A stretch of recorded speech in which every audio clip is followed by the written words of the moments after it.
दोस्तों, डॉक्टर संजीव कुमार का आप सबको अब नमस्कार, अभिवादन। आज अनुस्वार मंच पर हमारे साथ हैं एक खोजी, डेडिकेटेड साहित्यकार डॉक्टर जगदीश व्योम। अपने साहित्य विवेचन के अलावा व्योम जी इस बात के लिए जाने जाते हैं कि वो कन्नौजी भाषा को एक चोला पहनाने का प्रयास कर रहे हैं और एक शब्दकोश तैयार कर रहे हैं आजकल। इससे कन्नौजी भाषा को आगे समृद्ध होने में योगदान रहेगा और साथ ही उसे भाषा का रूप देना भी आसानी से संभव हो सकेगा। तो स्वागत है व्योम सर, अनुस्वार के मंच पर आपका स्वागत है। धन्यवाद, नमस्कार। हम इस साक्षात्कार कार्यक्रम में वस्तुतः विचार विमर्श करते हैं आपके साहित्यिक यात्रा के, उसके सोपानों की और आपकी योजनाओं की जो आपने कार्यान्वित की या करने जा रहे हैं। तो लाजिमी तौर पर पहला सवाल यही बनता है कि सृजन, साहित्य सृजन या साहित्य लेखन का कार्य आपने कब से शुरू किया और किसकी प्रेरणा से आपको आगे बढ़ने का मौका मिला?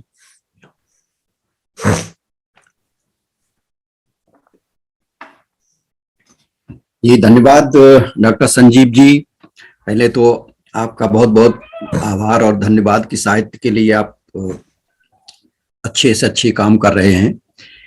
प्रकाशन से तो आप जुड़े ही हुए हैं, उस माध्यम से भी आप जो साहित्य को देश विदेश तक पहुंचा रहे हैं, उसके अतिरिक्त आप ये साक्षात्कार के माध्यम से भी एक जिस तरह से पारिवारिक या आत्मीय बातचीत है वो भी साहित्य के लिए बड़ी आवश्यक है। क्योंकि बहुत सारी चीजें जो अनौपचारिक रूप से बातचीत में जिस तरह से आती हैं उनकी भी बहुत आवश्यकता है और उनकी उपयोगिता भी है। आपने जैसा कि पूछा कि साहित्य में मैं कब से आया हूं, तो ये प्रायः इस तरह के प्रश्न होते ही हैं और ठीक ठीक तो शायद मुझे नहीं लगता कि ठीक ठीक किसी को ये पता हो, एक क्योंकि ये वो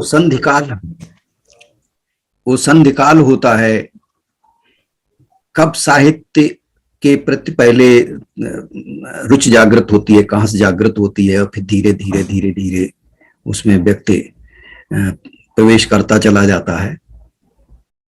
तो मुझे अगर मैं पीछे मुड़कर के देखूं तो मेरा कॉलेज की शिक्षा, जैसे उत्तर प्रदेश में जो इंटर तक स्कूल होते हैं, यहाँ स्कूल कहते हैं वहाँ कॉलेज कहते हैं जी, इंटर कॉलेज जी।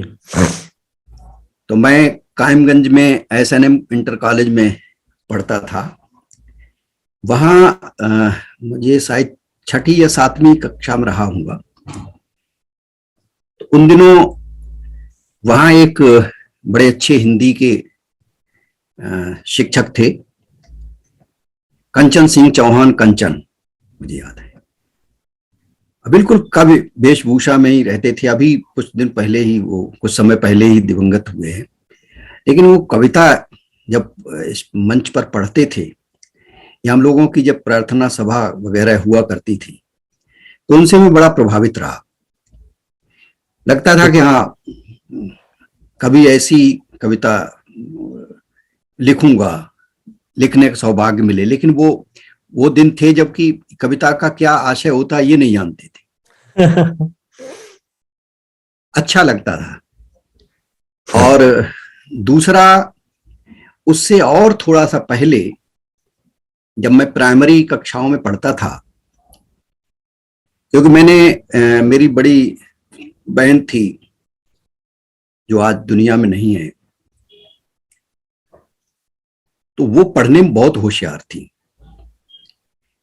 जी। और मैं जब बहुत छोटा था तो मुझे ये शौक था कि एक मैं पूरी रात पढ़ लेता। जब कोई नई किताब आती थी तो पता नहीं मुझे अभी भी मुझे याद है, बहुत छोटा था तो डिब्बी जो ढिबरी होती है वो जला करके और पूरी किताब पढ़ डालता था।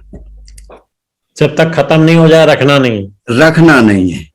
तो उन दिनों मैं उनके अपनी बहन के साथ में, शायद मेरा एडमिशन पता नहीं हुआ था कि वो शायद चीजें याद नहीं है, मैं स्कूल में गया था और उस समय जो एसडीआई होते हैं, सब डिप्टी इंस्पेक्टर आज कहते, वो डिप्टी साहब कोई आए थे। अच्छा। और हाँ। मैंने पता नहीं क्या कोई कविता उन्हें सुना दी, तो उन्होंने मुझे एक किताब दी थी और वो किताब थी रमई काका की बौछार। अच्छा। अवधि की थी वो किताब। हाँ, वो रमई। शायद किताब मेरे पास अभी भी है। तो मैंने उसमें से वो बुढ़ऊ का ब्याह, छीछा लेदर, वो सारी कविताएं रट डाली थी। और कोई आता था तो मेरी जो माता जी थी वो कहती थी, बुलाती थी, कहते अच्छा वो कविता वो सुनाओ, और हम शुरू हो जाते थे। जात न हमते बात न हमते जात कही, जब बचपन के घर घाट बहन तब दिखुआ आए, बड़े बड़े पूरा याद था। अब उसके मतलब क्या है ये नहीं मालूम था। या एक उनकी कविता थी, हम गहने आंख दिन लखनऊआ कक्कू संजोग ऐस परगा। अब लखनऊआ क्या होता ये नहीं मालूम था, लेकिन रट डाला था। ये काफी पॉपुलर थी रमई काका की। जी जी जी। तो वो सारी वो चीजें उस समय की हैं जब कविता क्या, कुछ भी नहीं पता था कविता क्या चीज होती है। जी। तो शायद मुझे लगता है कि अ, वही वो प्रारंभिक स्थिति थी जो कि कोई कविता की जो नींव डालती है। और फिर आगे चल करके तो जैसे जैसे समय मिलता गया, अवसर मिलता गया, तो फिर कुछ लिखना पढ़ना रहा। तो ये हमारी जो शुरू की यात्रा नक्साब ये इस तरह से रही। तो प्रकाशन, पहला प्रकाशन जो है कब हुआ लगभग? पहला प्रकाशन कविताएं तो पत्र पत्रिकाओं में तो करीब 75-76 में छपने लगी थी, अच्छा। हल्की फुल्की। उसके बाद 78 में, 1978 में मैं फतेहगढ़ में जब आया तो जी सर। वहां बहुत सारी गोष्ठियों वगैरह में भाग लेता था और सभी पत्र पत्रिकाओं में छपती थी। वहीं मेरा पहला काव्य संग्रह इंद्रधनुष छपा था। ये और उसकी भूमिका डॉक्टर मोहन अवस्थी, उस समय जो इलाहाबाद विश्वविद्यालय में थे, जी। छंद के बड़े माहिर थे। मैं छंद लिखता था तो उस समय उस पुस्तक में, हालांकि वो बचपन जैसी कविताएं हैं, बचपन तो नहीं था उस समय, मैं बड़ा हो चुका था 78 में, लेकिन मैंने छंद मुझे बहुत प्रिय था और मैंने सवैया के सभी रूप उस पुस्तक में, घनाक्षरी से लेके दुर्मिल, मत गयंद, किरीट, सुंदरी, ये सब सवैया में लिखे। तो वो एक बार डॉक्टर मोहन अवस्थी ने उसको देखा। हमारे गुरुजी थे वहां, अभी हैं डॉक्टर राजकुमार सिंह जी। तो जी। वो डॉक्टर मोहन अवस्थी उनके भी गुरु रहे हैं। तो कभी उन्होंने चर्चा की तो उन्होंने फिर वो उसको पढ़ा तो कहा कि मैं इसकी भूमिका लिखूंगा, और उन्होंने उसकी अच्छा। वेरी भूमिका गुड। लिखी। तो मेरे लिए वो बहुत बड़ी बात थी बहुत बड़ी बात थी।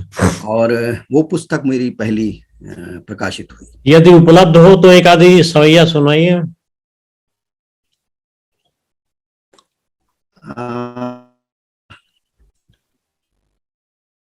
सब भैया पुस्तक नहीं पड़ेगी क्योंकि उस समय कौन सा छपा है। पुस्तक होगी ना आपके पास? हाँ पुस्तक तो है। तो आप थोड़ी देर रोकें तो फिर तुलसी को लेकर के लिखा था, शायद कभी तुलसी जयंती पर कोई कार्यक्रम रहा होगा तब लिखा होगा कि सबको सुहाने वाले, दुख को मिटाने वाले, कली को भगाने वाले तुलसी के राम हैं। सबको सुहाने वाले, दुख को मिटाने वाले, कली को भगाने वाले तुलसी के राम हैं। और नाश के कगार से बचा लिया था भारत को, मानस के राम का स्वरूप अभिराम है। और एक बार तुलसी ने देखा कृष्ण बंशी हाथ, मुख से न बोले कुछ किया ना प्रणाम है। पूछने पे हुलसी के लाल ने सगर्व कहा, तुलसी का राम तो धनुषधारी राम है। वाह। तुलसी का राम तो धनुषधारी राम है। और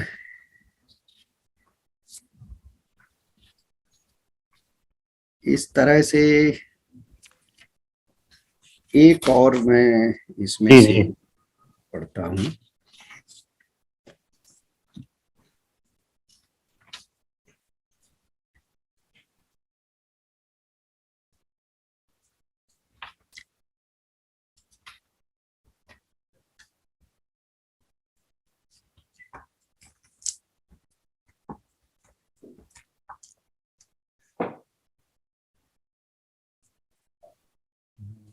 एक और मेह की ठीक है। बूंद को लेकर कभी लिखा जी था। जी ये जी। सब पुराने हैं तो इनमें कथ्य में उतना हाँ, कोई परिपक्वता नहीं होगी, फर्क। लेकिन फिर भी कि मेह की बूंद ही रानी हिये इत कोकिल कूकन चित्त चुरायो। मेह की बूंद ही रानी हिये इत कोकिल कूकन चित्त चुरायो। ओ फूल चली तरु बल्ली सबे पपिया नहुने पीऊ शोर मचायो। ओ फैल गई हरियाली चहु दिस दादुर मोर मृदंग बजायो। ओ हाय अनंग की जीती भई बरसारी तू आपन रूप दिखायो। वाह वाह वाह वाह, बहुत सुंदर। आजकल और तो ऐसे दुर्लभ हो गए हैं ये छंद। तो इस तरह से संसार बात करते हैं, और ये मेरा रचना संसार आपको दिखाते हैं। ये ऊपर से ये दिख रही ना, ये नीचे ग्रीन, ब्लू, वाह, ये सब लॉ की बुक्स हैं, जो बहुत बढ़िया। 36 हाँ, लग किताबें रहा हैं। है लॉ की बुक से दूर से दिख जाती है। और ये साहित्यिक। जी जी जी, बहुत अच्छा।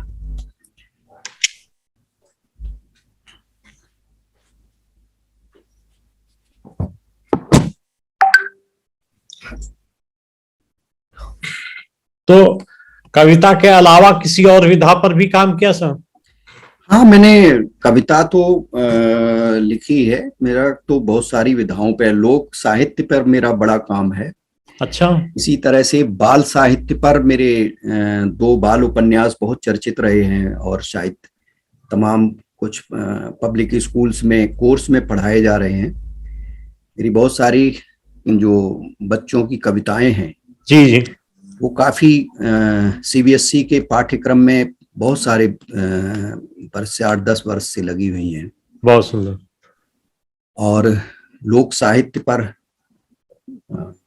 काफी काम किया है मैंने। कोश पर काम किया है। एक जो कोश हम लोगों का आया था, हमारा और डॉक्टर साहब का, डॉक्टर राजकुमार सिंह का, ये लोकोक्ति और मुहावरा कोश, ये कन्नौजी इस संदर्भ में था। तो ये तो ये काफी महत्वपूर्ण काम था। कनौजी मुहावरे इसमें उठाए हैं या हिंदी वाले भी? इसमें कन्नौजी की लोकोक्ति, मुहावरे और कहावत तीनों चीजें हैं। तो इससे पहले चूंकि मैंने लखनऊ विश्वविद्यालय से लोक गाथाओं पर, कन्नौजी लोक गाथाओं पर ही मैंने कार्य किया था। अच्छा, बहुत सुंदर। तो ये 92 में मुझे अवार्ड हुआ था, 92 में मुझे पीएचडी मिला था वहां से। हाँ।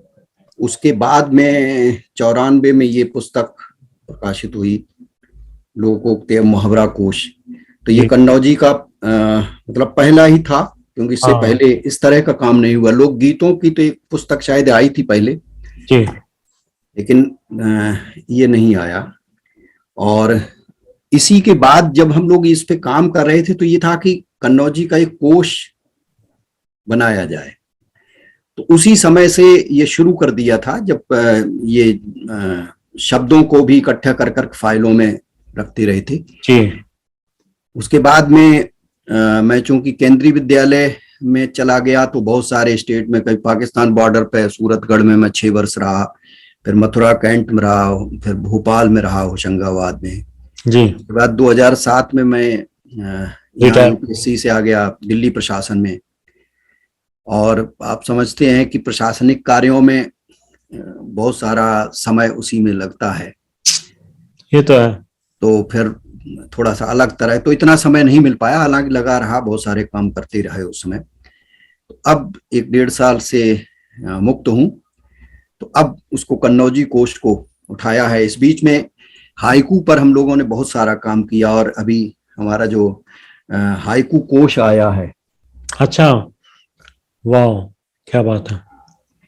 तो ये अभी हमने संपादित किया है, और ये आया। इसमें 1075 लोग देश विदेश के हैं, जिनके 6500 के लगभग अच्छे चुनिंदा हाइकू हैं। बहुत सुंदर। तो ये कुछ कार्य चलता रहता है। इस प्रवासी। समय कन्नौजी कोश पे काम कर रहे हैं, और वो लगभग 400 पेज उसके टाइप हो चुके हैं, A4 साइज के। जी। तो कुछ चल रहा है, जो कुछ हो जाए। नहीं, अब हम तो आ गए हैं आपके संपर्क में, नहीं, बिल्कुल बिल्कुल। तो काम रुकना रुकना क्यों चाहिए? नहीं, रुकना तो खैर नहीं होगा, क्योंकि पूरे मनोयोग से हम लोग लगे हुए हैं। ये आप अथक परिश्रम कर रहे हैं, और ये इनोवेटिव है, किसी भाषा का इनोवेशन करना है, तो ये बहुत काम की चीज होगी, और यहीं से फाउंडेशन पड़ेगी कन्नौज जी की बिल्कुल बिल्कुल। आगे बढ़ने की। और इसी दृष्टि से अगर हम लोग थोड़ा सा साहित्य का इकट्ठा करके कुछ संकलन तैयार करेंगे, तो उसका भी एक अच्छा प्रभाव पड़ेगा। पहले साझा संकलन नहीं कर सकते हैं, बिल्कुल बिल्कुल। तो ये चीजें। अन्य विधाओं में जब आपने काम किया, तो अल्टीमेटली आपको क्या लगा कि कविता में ही जुड़े रहना चाहिए, या आगे बढ़ना चाहिए, बदलाव करना चाहिए? देखिए, हर व्यक्ति की ये व्यक्तिगत अभिरुचि हो सकती है। मेरा अपना मानना है कि एक विधा में बने रहने से हमें और विधाओं में क्या हो रहा है इसकी कोई जानकारी नहीं होती। और मेरा मानना है कि आप अधिक से अधिक विधाओं में से जुड़ें, क्योंकि कई बार हम अपनी बात कविता में अच्छी तरह से कह पाते हैं, कई बार हम बाल साहित्य में अच्छी बात कह पाते हैं, ठीक बात है। कई बार हमें पृष्ठभूमि के लिए लोक साहित्य की जरूरत पड़ती है। अगर हमने लोक जीवन और लोक साहित्य हम नहीं जुड़े हैं, तो हम अच्छी कविता, अच्छा लेख, अच्छा कहानी शायद लिखने की कल्पना ही नहीं कर सकते। बिल्कुल ठीक बात है। क्योंकि वो जो कुछ हमारे पास लोक संपदा है, जो वहां से जो हमारे पास शब्दावली आती है, जो वहां से ठेठ मुहावरे और कहावत और लोकोक्त जो आती है, वो शायद शिष्ट भाषा में तो कहीं देखने को ही नहीं मिलेगी। और तो वो उन चीजों से परिचय होना भी बहुत जरूरी है। तो इसलिए मैंने लोक साहित्य में काम किया, तो एक मेरे पास वो भी थाती है उसकी। दूसरा, मेरा ये भी मानना है कि बाल साहित्य भी एक बहुत महत्वपूर्ण चीज है। हालांकि हमारे यहाँ हिंदी में बाल साहित्य की उपेक्षा भी बहुत हुई है, और जितना उसको श्रेय मिलना चाहिए था उतना शायद नहीं मिला। और यही कारण है कि हालांकि बाल साहित्य लिखा गया, बहुत अच्छे अच्छे नाम उसमें रहे, चाहे वो अयोध्या सिंह उपाध्याय हरिऔध रहे हों, या गुप्त जी रहे हों, रामधारी सिंह दिनकर रहे हों, द्वारिका प्रसाद माहेश्वरी जी से तो हमारा बहुत संपर्क रहा, बहुत सारा बाद गोष्ठियों में हम लोग बैठे हैं। तो बाल साहित्य में भी मुझे लगता है कि काम करने की बहुत जरूरत है, और मैंने बाल साहित्य में भी काफी कुछ काम किया है। बाल कहानियां, मेरी 2 बाल कहानी संग्रह प्रकाशित हुए हैं, और 2 मेरे बाल उपन्यास बहुत चर्चित हुए हैं। बाल उपन्यास बच्चों के पढ़ने के लिए इतनी बड़ी कथा, कैसा अनुभव रहा? नहीं, वो उपन्यास और बाल उपन्यास में दोनों में अंतर होता है। बाल उपन्यास जो है वो एक लंबी कहानी सी समझ लीजिए, और बच्चों में की अगर रुचि समझें तो मैं बहुत सारे प्रयोग करता रहता हूँ जी। मैंने जब मैं पाकिस्तान बॉर्डर पर था, पोस्टिंग मेरी थी सूरतगढ़ में, तो मैंने वहां चूंकि आर्मी के ही उसमें रहता था, तो बहुत सारी चीजों से जुड़ा हुआ था जी। और एक मैंने वहां की जो एक उपन्यास लिखा था बच्चों के लिए, नन्हा बलिदानी जी, तो वो बच्चों को इतना पसंद था, मैं उसको पढ़वाता था, तो बच्चे का कहना था कि उसको एक बार पढ़ने के बाद बच्चा उसको पूरा जब तक वो खत्म नहीं कर लेता तब तक वो उसको रखने के लिए तैयार नहीं होता था। जिज्ञासा बड़ी चीज है। ये नन्हा बलिदानी, ये उसकी पुस्तक है।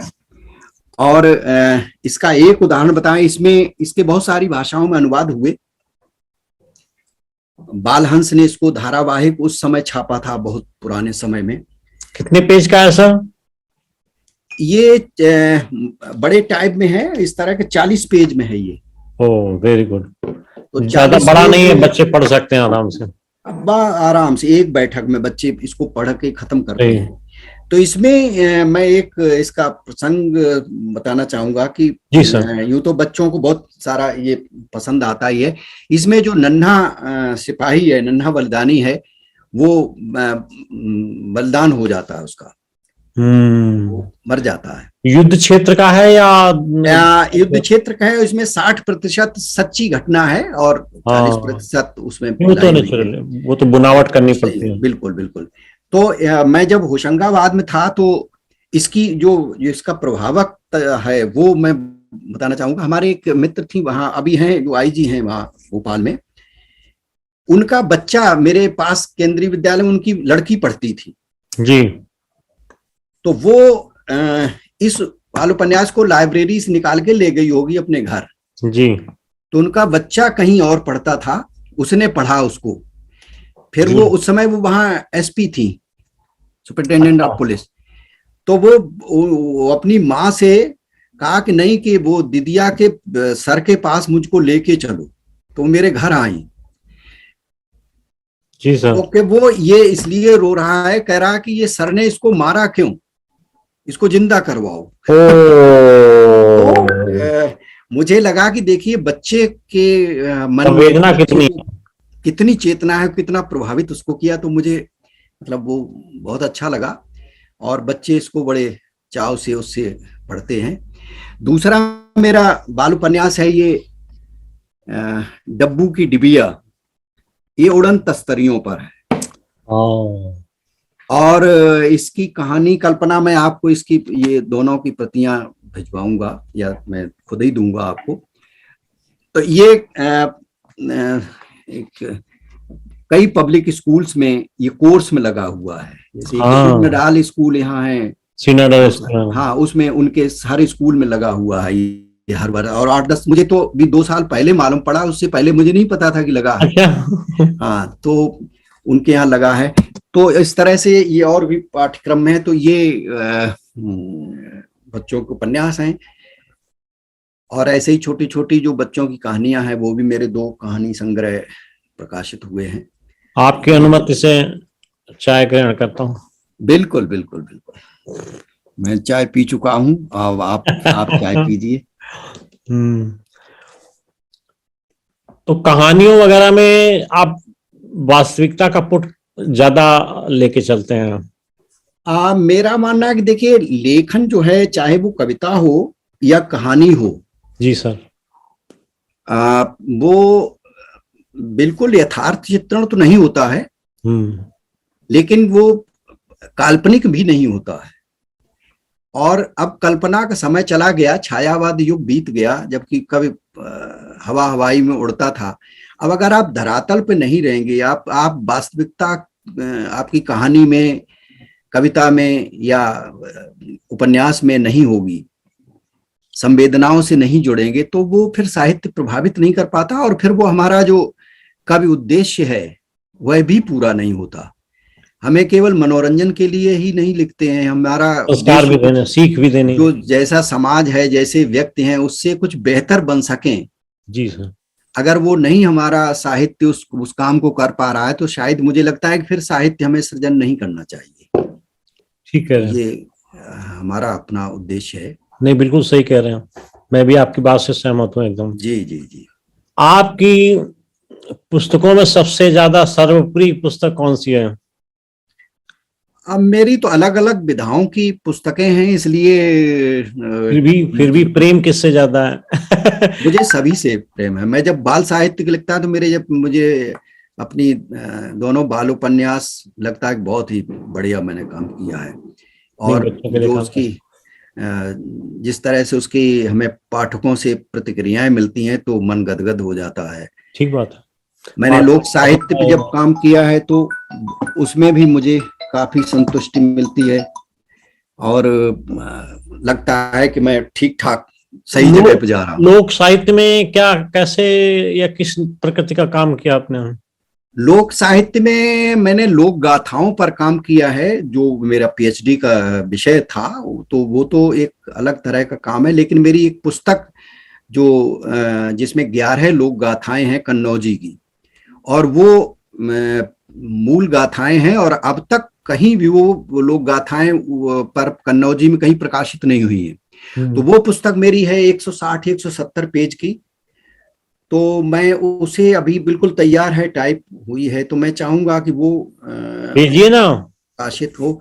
अगर आप प्रकाशित करना चाहेंगे तो मुझे बड़ी खुशी होगी, तो मैं आपको। मैंने तो पहले भी कहा और एक बार फिर कह देता हूँ, चलिए, बिल्कुल बिल्कुल आप। ताकि 3 त्रिबाचुक हो जाए। जी जी जी।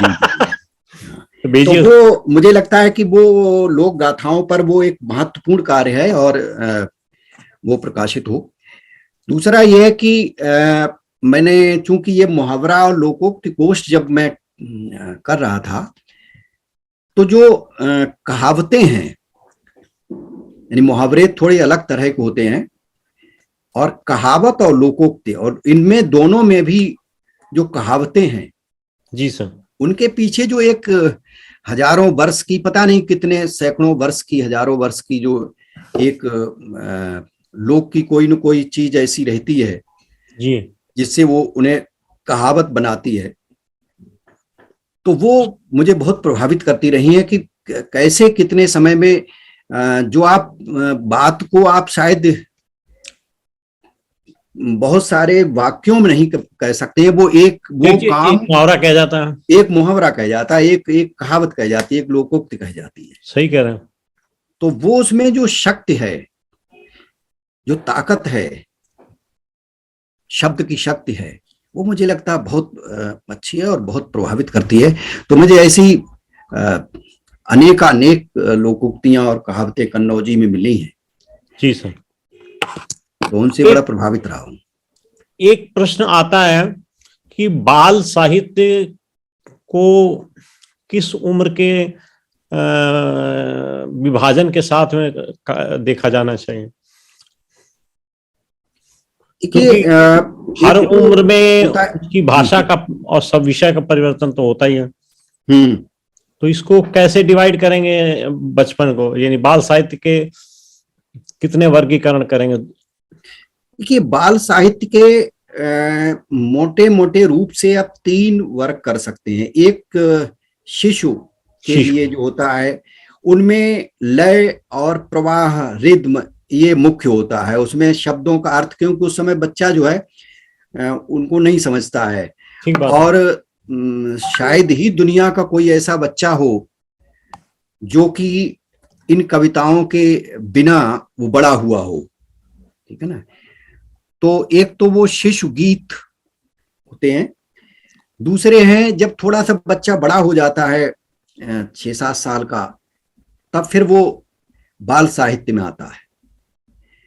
और जो बच्चा 9th में, 8th-9th के लगभग जब आ जाता है, तो फिर वो थोड़ा सा समझने लगता है, वो किशोर साहित्य होता है। बाल साहित्य की सबसे खामी क्या है कि जो हमारे अच्छे लोग हैं, जो लिख सकते हैं, जो समर्थ हैं जी, वो बाल साहित्य को उतना नहीं लिख रहे हैं, हाँ, जितना लिखना चाहिए। ठीक है। परिणाम ये होता है कि जो जिनके पास न लय है, न तुक है, न बच्चे की मानसिकता से वो जुड़े हैं, न उसकी क्या संवेदना है बच्चे की, न उन चीजों से जुड़े हैं, न उनके पास बच्चे के लिखने के लिए बोली है, और वो कुछ भी लिखते हैं, और पेपर वाले, पत्रिकाओं वाले ऐसे महारथी हैं कि वो उनको तुरंत छाप देते हैं।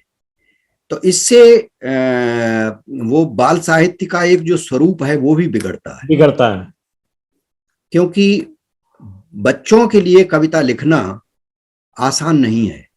आसान नहीं। आपका कितना बड़ा नाम है, आपकी कितनी बड़ी कंपनी है, कितनी बड़ी संस्थान है, बच्चे को अगर आपकी कविता पसंद नहीं आएगी तो उठा के अलग कर देगा। वो ये नहीं देखेगा कि किसने लिखी, किसने नहीं लिखी। तो बच्चा उन्हीं कविताओं को पढ़ता है। कि दूसरा यह है कि बच्चों के लिए एक हमने यह भी मान लिया, एक वर्ग ने, एक मतलब कुछ लोगों ने, कि उनको नैतिक शिक्षा दो, उपदेश दो, और ऐसी कविताएं बाल साहित्य के नाम पर आई तो उन्हें भी बच्चा पसंद नहीं करता, और वो बाल साहित्य में उनकी उपयोगिता भी नहीं है। बच्चे को खेल खेल में उनकी मानसिकता के अनुरूप ऐसी कविताएं और उनकी वही है जो कि वो उन्हें कुछ प्रभावित करते हैं, और प्रकारांतर से संस्कारों की नींव ही ऐसी कहानी कविता से बनती थी। बिल्कुल बिल्कुल बिल्कुल। और संस्कार जो है वो उपदेशों से नहीं बनते, वो पात्र के हिसाब से, वो फिर वो वही पात्र बनना चाहते हैं, वो जानते हैं कि मुझे इस तरह का बनना है। तो इसलिए वो बड़ा आवश्यक है कि बाल साहित्य में भी कुछ बहुत अच्छे लोगों को आना चाहिए और वहां कार्य करना चाहिए।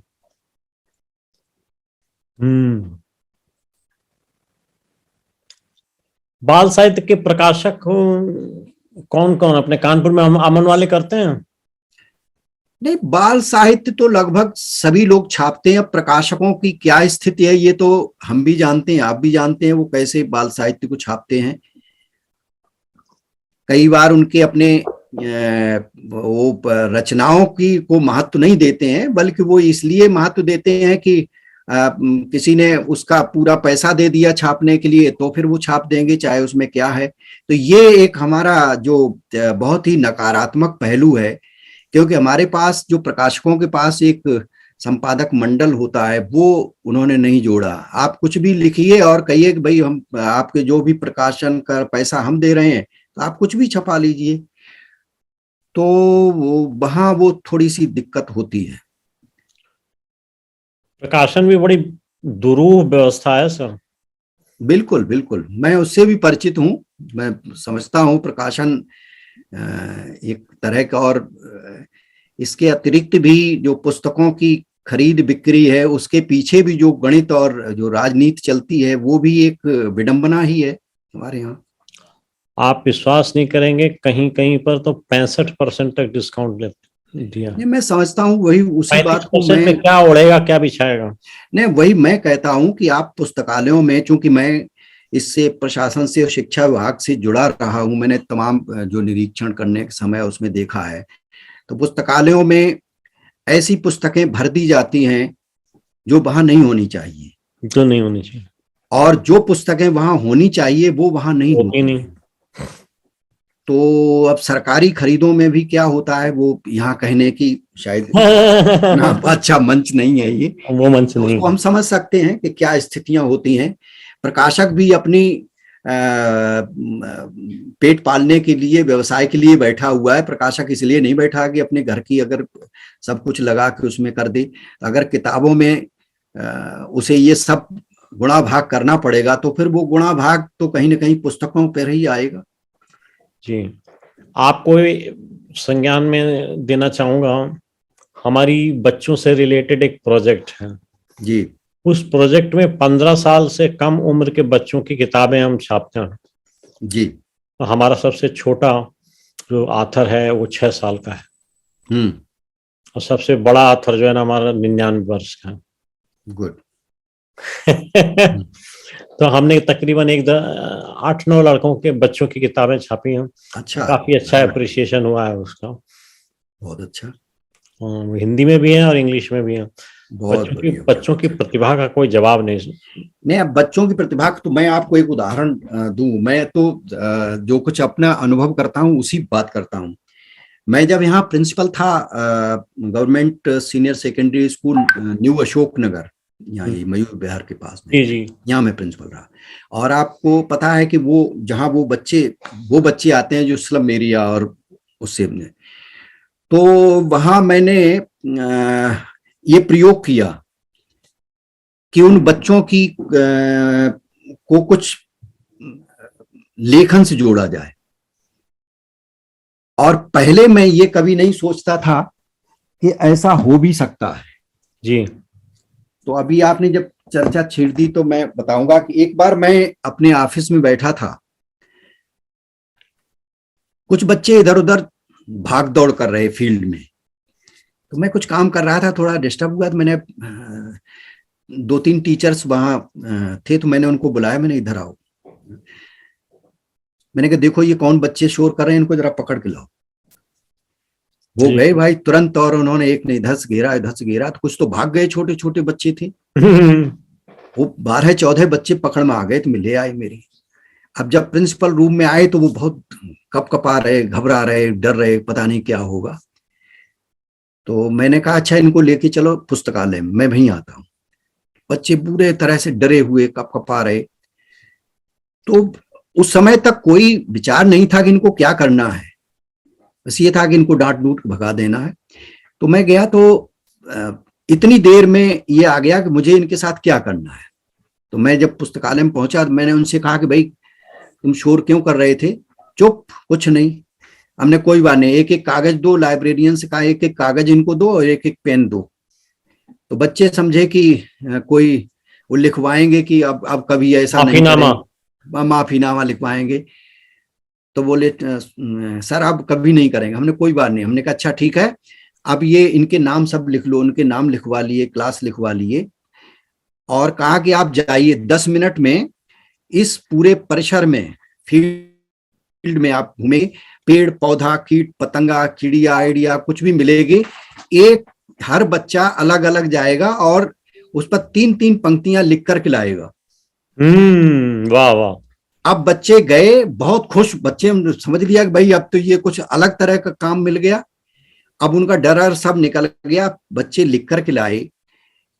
आपको बताएं वो ऐसी ऐसी दुर्लभ चीजें, ऐसी ऐसी चीजें लिख के लाए, उनमें थोड़ा बहुत परिवर्तन करके मैंने उनको वहीं बैठ के सुनाया। तो वो भागना दौड़ना तो ठीक, जो कि क्लास बंक करके भागते थे, अब वो नियमित क्लास में जाने लगे। अरे वाह, क्या बात है। मैंने कहा कि भाई इसमें एक एक क्लब सा बना दिया कि भाई एक क्लब है। अब वो बच्चे बहुत खुश।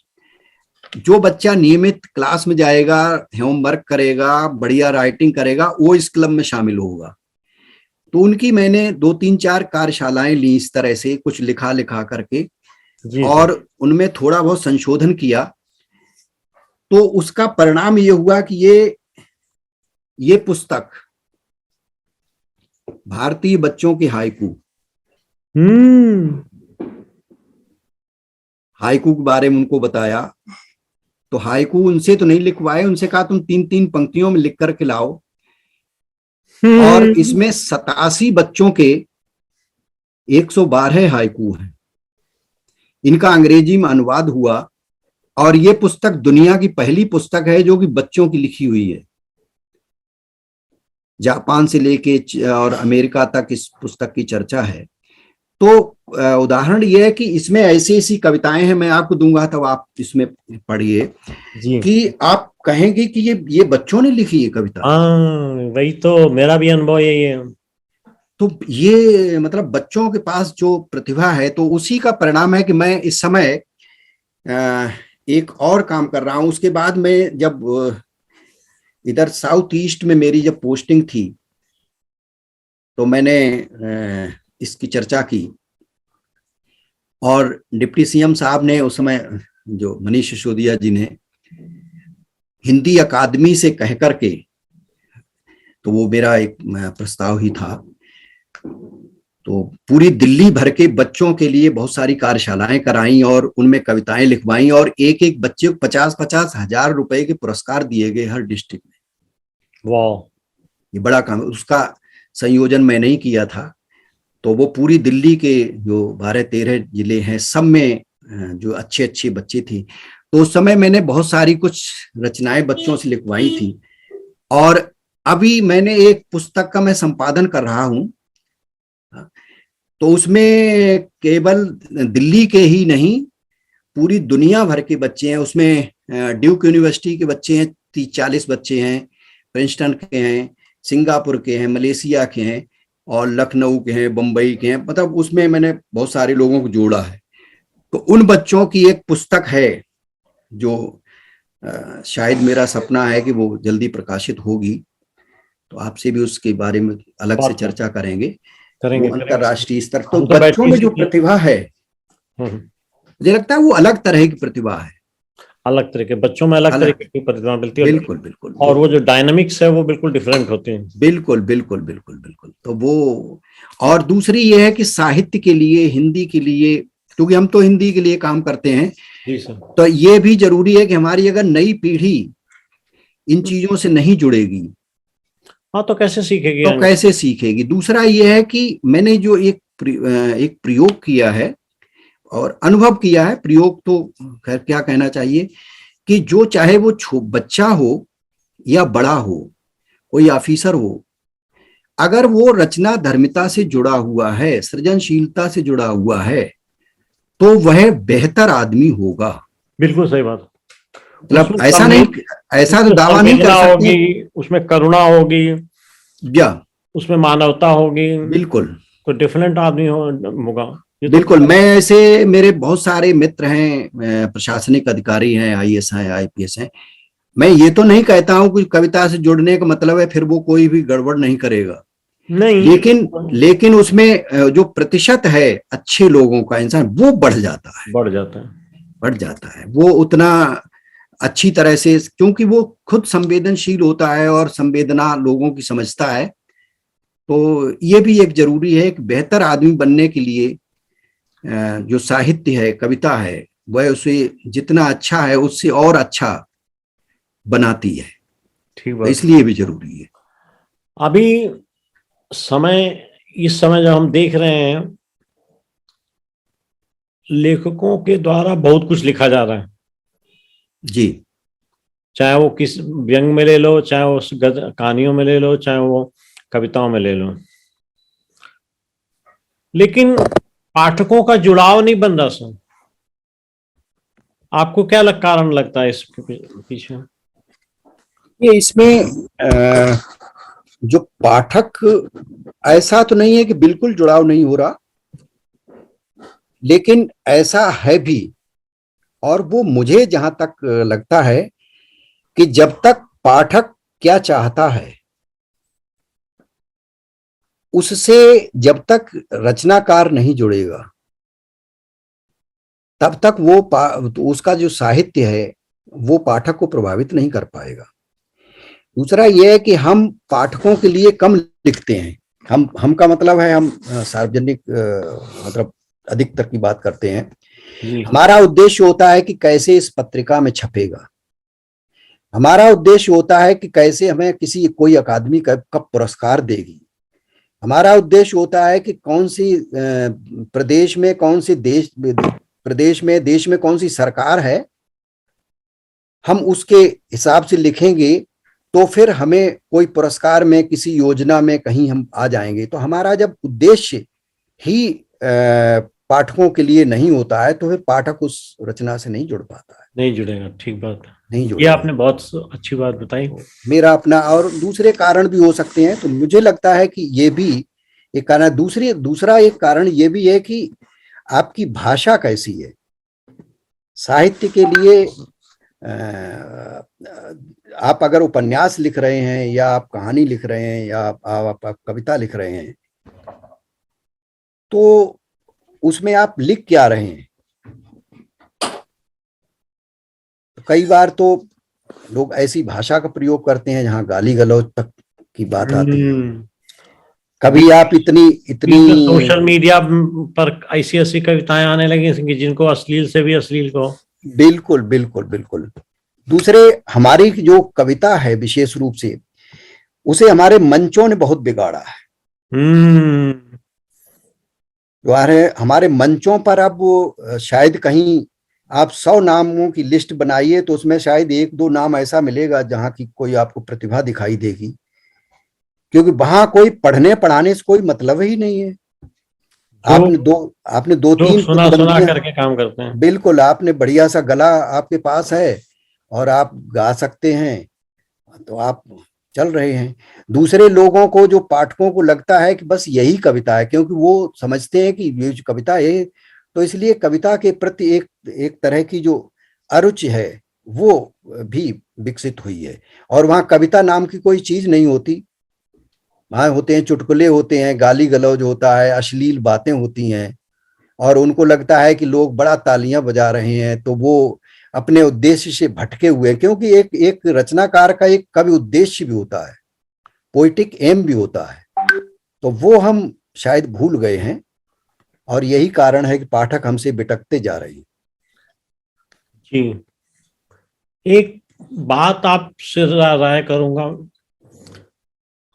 जब हम कोई कहानी लिखते हैं या उपन्यास लिखते हैं तो हम गद्य की भाषा में लिखते हैं जी। लेकिन क्या कोई कहानी या उपन्यास पद्य की भाषा में नहीं लिखा जा सकता?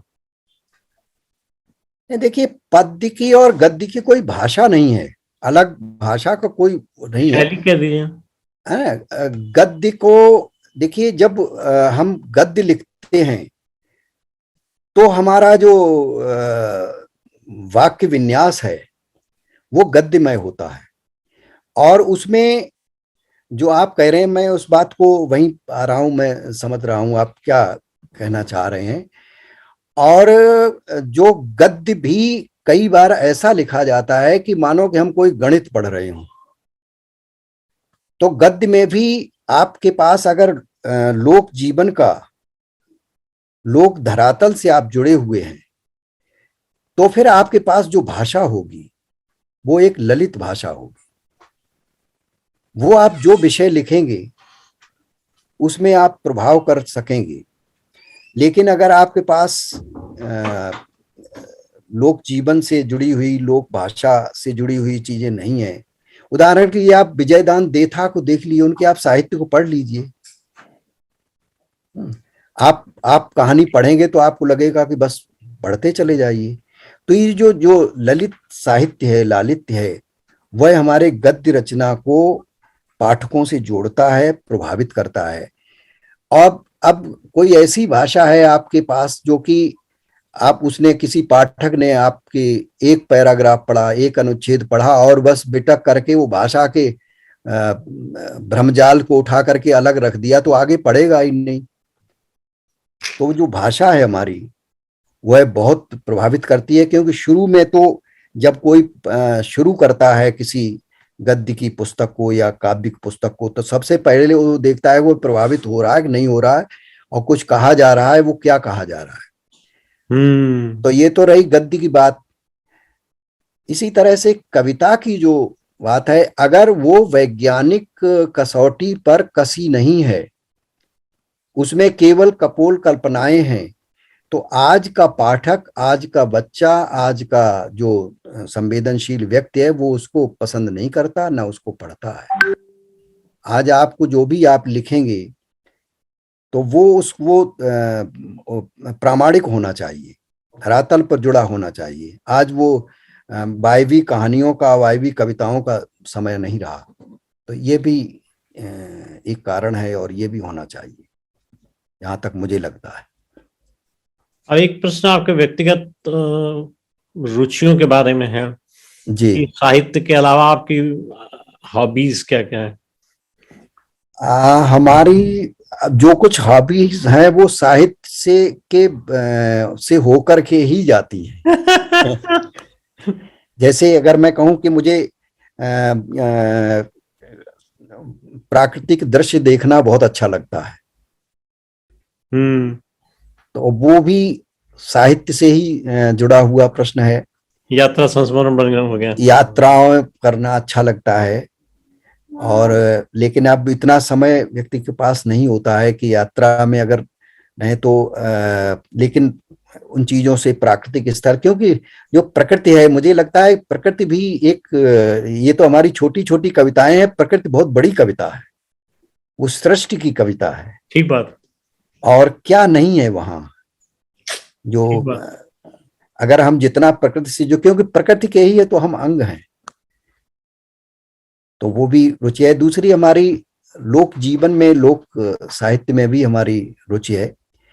बच्चों के साथ बच्चों से बात करना, बच्चों को प्रेरित करना, बच्चों की किसी समस्याओं को सुलझाना, यह भी मुझे बड़ा रुचिकर विषय है मेरा। ये जो आपने लोक साहित्य की पुस्तक लिखी, ये छपी है? हाँ, लोक साहित्य मेरा कन्नौजी लोक गाथाओं का सर्वेक्षण विश्लेषण, ये मेरी पुस्तक प्रकाशित है। मेरा शोध ग्रंथ है। और लोक साहित्य पे दूसरी मेरी ये जो लोकोक्त मुहावरा कोश, ये है ही। दूसरे एक फुटकर मेरे लेखों की एक श्रृंखला रही है। कादम्बिनी ने मेरे बहुत सारे लेख छापे थे जी, लोक साहित्य पर। अच्छा, तो वो लेख है, लेकिन वो पुस्तक रूप में नहीं आ पाए। कभी अगर कोई अवसर मिलेगा तो नहीं तो हो सकता कितने है। पन्ने होंगे उसको? अलग अलग लेख हैं वो, मुझे लगता है कि 150-200 पेज की पुस्तक बन घर के जाएगी, लिए होगी। मतलब गुड साइज। हाँ हाँ, एक एक किताब उसमें बन सकती हाँ, है। ये सामग्री आप दबा के मत रखिए। हाँ, हम तो सारे लेखकों को ये कहते हैं कि जैसे ही आपने अपनी कविता या कहानी या लघु कथा लिख दी तो पब्लिक डोमेन में आ जाती है, उसको बिल्कुल रोकने का कोई बिल्कुल अधिकार नहीं है आपको, उसे प्रकाशन हेतु लाना ही चाहिए। बिल्कुल। नहीं, देखिए, हर लेखक चाहता है कि उसकी पुस्तक प्रकाशित हो, लेकिन बहुत सारी समस्याएं रहती हैं। आप अच्छी तरह से परिचित भी हैं। जो हमारे जो संस्थान हैं, वो कम से कम मैं तो उनसे हिंदी के प्रति जो भी कार्य कर रहे हैं, मैं उनसे बिल्कुल संतुष्ट नहीं हूँ, क्योंकि मेरा अपना अनुभव रहा है। मैंने लोक साहित्य, मैंने कन्नौजी लोक साहित्य, मुझे इसमें कोई बात की संकोच नहीं, क्योंकि मुझे कोई ये भी लोभ लालच नहीं है कि मुझे कोई पुरस्कार दे, मुझे इस तरह का नहीं है, तभी मैं काम कर पाता हूँ। मैंने उत्तर प्रदेश हिंदी संस्थान से भी और केंद्रीय हिंदी निदेशालय को भी पत्र लिख लिख करके खूब कहा कि भाई, कन्नौजी इतना बड़ा क्षेत्र है, आप यहाँ काम कर रहे हैं, आप इसमें कुछ कराइए। कहीं किसी के कान पे जूं नहीं रहेंगी। और यही कारण रहा कि मुझे अपने सब कुछ मेरे नवगीतों का संकलन पांडुलिपि तैयार रखी है, मैंने उसको उठा के अलग रख दिया और कहा कन्नौजी का ये कोष तैयार करूंगा। तो जब हम एक दो लोग मिलकर के ये कार्य कर सकते हैं, तो पूरा संस्थान मिलकर के सैकड़ों 50 वर्ष हो गए, उन्होंने कुछ नहीं किया। तो शायद करना नहीं चाहते हैं, या मतलब क्या कारण रहा हो ये नहीं कह सकते। क्योंकि जब आप लाखों रुपए के पुरस्कार दे देते हैं, ऐसे ऐसे लोगों को दे देते हैं मंच पर जो एक एक चुटकुले पढ़ते हैं, उनको आप 20-20 लाख के पुरस्कार दे सकते हैं, तो आप उस कन्नौजी इतना बड़ा भूभाग उसकी बोली के लिए, उसके लोकोक्तियों मुहावरों के लिए, उसके लोक साहित्य के संरक्षण के लिए आप अगर नहीं कर रहे हैं, तो फिर आपकी प्रशंसा क्यों की जाए। बड़ी इंटरेस्टिंग चीज आपको बताता हूँ पुरस्कारों की। जी। एक स्टेट हिंदी इंस्टीट्यूशन ने क्या किया, पुरस्कार डिक्लेयर किया और एक जनाब को डोंगरी का पुरस्कार दे दिया, जी। जबकि उन्होंने डोगरी न कभी पढ़ी थी और न उसमें कुछ लिखा था। जी। क्या ऐसी है, क्या कहा जाए। जो ये डिजिटल, विडंबना और दुर्भाग्य दोनों ही हैं। दोनों ही है। दोनों ही। ये जो डिजिटल इरा शुरू हुआ है, इसके बारे में आपको क्या, आपकी राय क्या है कि ये साहित्य को समृद्धि देने वाला होगा या पाठकों को बिखरा देगा? देखिए, मुझे लगता है कि हर हर समय की अपनी आवश्यकता होती है, अपनी मांग होती है और उपयोगिता होती है। तो आज जो डिजिटल का जो युग है, ये समय की मांग है। अगर ये नहीं होता तो हम आपसे इस तरह से बात नहीं कर पाते। क्योंकि मैंने नेट पर और कंप्यूटर पर मैं उस समय से काम कर रहा हूं। मैं ब्लॉग उस समय से लिख रहा हूं जब पूरी दुनिया में हिंदी में ब्लॉग लिखने वाले 2-3 लोग थे। जी। 2005 में मेरे हिंदी साहित्य नाम का मैंने ब्लॉग बनाया था, 2001 और 2 में। तो उसको 2005 में माइक्रोसॉफ्ट पुरस्कार मिला था। सहारा इंडिया वगैरह कई ने लाइव टेलीकास्ट भी मेरा किया था इंटरव्यू, जब मैं भोपाल में था। अच्छा, ये है कि ये उस समय यूनिकोड फॉन्ट नहीं था, तो हम लोग सुसा में काम किया करते थे, सुसा फॉन्ट में। और आज स्थिति ये है कि जब हमारे यहाँ ये जो कोरोना की महामारी आई, तो ये जो मीडिया है इसने बहुत बड़ा सहयोग किया। तमाम नेशनल और इंटरनेशनल स्तर पर अभी अब तो हम लोग सब जुड़े हुए हैं। तो हम लोग एक साथ बैठ के, अभी कल परसों ही मेरी एक मीटिंग थी, तो उसमें शायद सभी देशों के लोग थे। अब हम किसी भी समय एक क्लिक पर हम कहीं से किसी से बात कर सकते हैं। तो ये एक अच्छा, बहुत बढ़िया प्लेटफार्म है, बहुत बढ़िया माध्यम है, और हमें इसको सकारात्मक रूप में देना चाहिए। और लोग कभी कभी ये भी प्रश्न उठाए जाते हैं डॉक्टर साहब की ये मीडिया और ये जो डिजिटल हुआ है ये हमारी पुस्तकों को खा जाएगा। मुझे नहीं लगता है कि इससे कोई फर्क पड़ता है, ये अलग चीज है, लेकिन पुस्तकें अपनी जगह रहेंगी, पुस्तकों का अपना महत्व रहेगा, मीडिया का अपना महत्व रहेगा। अब अंत में आपसे आपके अनुभव और आपकी ज्ञान जो है आपने डेवलप किया भाषा के बारे में, साहित्य के बारे में, और ये बड़े बड़े काम किया आप कर रहे हैं, आप लोकोक्तियों और मुहावरों पर आपने काम किया, कोश पे काम कर रहे हैं, ये तो ऐसी चीजें हैं जो अब अविस्मरणीय रूप लेंगे। तो इतने सारे अनुभवों के साथ आप नवोदित रचनाकारों के लिए क्या सुझाव या संदेश देना चाहेंगे?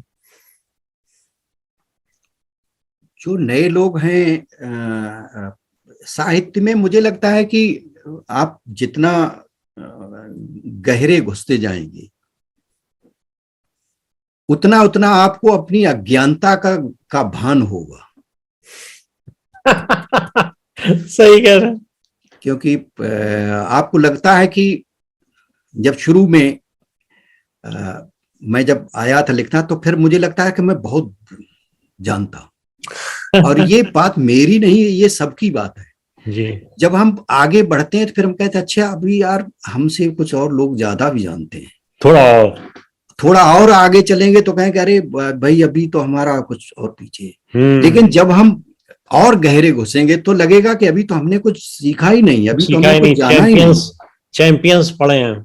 बिल्कुल बिल्कुल। तो नवोदितों के लिए यही है कि खूब पढ़ें, अच्छे रचनाकारों की रचनाओं को पढ़ें, और जो उनकी अपनी भाषा है, मातृभाषा है, चाहे वो तमिल हो, तेलुगु हो, मलयालम हो, कन्नड़ हो, ब्रज हो, भोजपुरी हो, उसे कभी नहीं भूलें। अगर आपको आगे बढ़ना है तो आपको अपनी लोक भाषा से जुड़ करके ही आगे आप बढ़ पाएंगे। जी बिल्कुल ठीक बात। और पुरस्कारों की होड़ में अगर आप पड़ गए, जो हमारी नई पीढ़ी में ज्यादातर लोग जो प्रतिभाशाली हैं वो इसी उसमें रहते हैं को वो किसी न किसी प्रलोभन में कि मुझे जल्दी से जल्दी कोई पुरस्कार मिल जाए, तो उस चक्कर में वो अपना सारा लेखन, जो उनके अंदर प्रतिभा है, वो कहीं ना कहीं एक दिशा ले लेती है, और वो वहां मुझे लगता है वो नुकसानदायक है।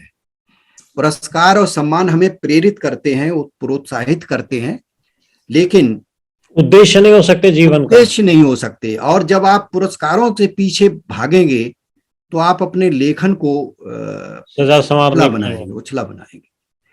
तो ऐसा कभी नहीं करिए, और आप लिखते रहिए। जैसे परछाई होती है, आप उसके पीछे भागेंगे तो आपसे दूर भागेगी, आप रुक जाएंगे वहीं रुक जाएगी, आप आगे चलेंगे तो आपके पीछे पीछे चलेगी। आप अगर वास्तव में आप में कुछ प्रतिभा है तो पुरस्कार नहीं तो आपका जो लेखन पसंद किया जा रहा है, पुरस्कार भी आपको मिलेंगे, नहीं पुरस्कार मिलेंगे तो आप में इतना आत्मबल होगा कि उस बल से बड़ा पुरस्कार नहीं होता।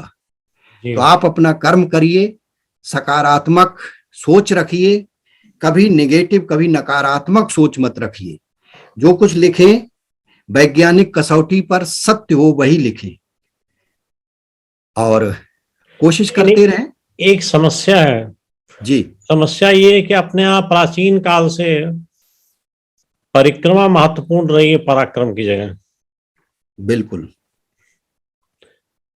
गणेश जी वाला किस्सा तो आपको पता ही है जी। प्रथम पूज्य बन गए माँ बाप की परिक्रमा करके, तो कहां से अलग करेंगे जीवन से परिक्रमा? हर काम में परिक्रमा है। जब आप पूजा करने जाते हैं तो भी कहते हैं परिक्रमा कर लो मंदिर की। जी। तो हमारी जीवन शैली में व्याप्त है परिक्रमा। जी। देखिए, जो जो जो रचनाकार है, जो आपके अंदर जो सृजनशीलता है, जो आप एक अंदर जो आपके अंदर सर्जक बैठा हुआ है, वो वही आपको ये आत्मबल देता है। ये सब में नहीं होता है। तो परिक्रमा का जो व्यामोह है वो जब हटेगा तभी आप रचनाकार बन पाएंगे। जब तक आपके अंदर परिक्रमा का रहेगा, चरण पूजने का जब तक भाव रहेगा, आप सम्मान दीजिए, लेकिन प्रलोभन से अगर आप चरण पूजते हैं, प्रलोभन से परिक्रमा देते हैं, तो आप रचनाकार कहीं से भी नहीं है, आप सृजनशील कहीं से भी नहीं है, आप साहित्यकार नहीं है। तो मेरा तो अपना ये मानना है, और इसीलिए रचनाकार थोड़ा सा अलग तो होता ही है। इसी के साथ आज का विमर्श समाप्ति की ओर आ गया है, और हम इस सारी बातचीत और विमर्श के लिए आप उपलब्ध रहे, आपने अपना बहुमूल्य समय दिया, उसके लिए अनुस्वार मंच की ओर से और मेरी ओर से आपको बहुत बहुत धन्यवाद, बहुत बहुत आभार। और हम ये कामना करेंगे कि आगे भी आप ऐसे विचार विमर्श के लिए अनुस्वार मंच को अपना समय देने से ना सोचें। नमस्कार। चलिए, आपने इतना समय दिया और आपने मेरे जैसे व्यक्ति के साथ में साक्षात्कार किया, इतना समय दिया, और बहुत अच्छे आपने प्रश्न किए। मुझे लगता है कि ये एक आप महत्वपूर्ण कार्य कर रहे हैं, और निश्चित रूप से जब भी हमारे योग्य कोई इस तरह की बातचीत करने का या कोई और कार्य हो तो मुझे बड़ी खुशी होगी। और मैं तो ये कहूँगा कि हिंदी के लिए, हिंदी भाषा के लिए, हिंदी साहित्य के लिए, देश के लिए अगर मेरा योगदान कहीं आवश्यक हो तो मुझे बहुत खुशी होती है। आपसे मिलकर के बहुत अच्छा लगा। नमस्कार।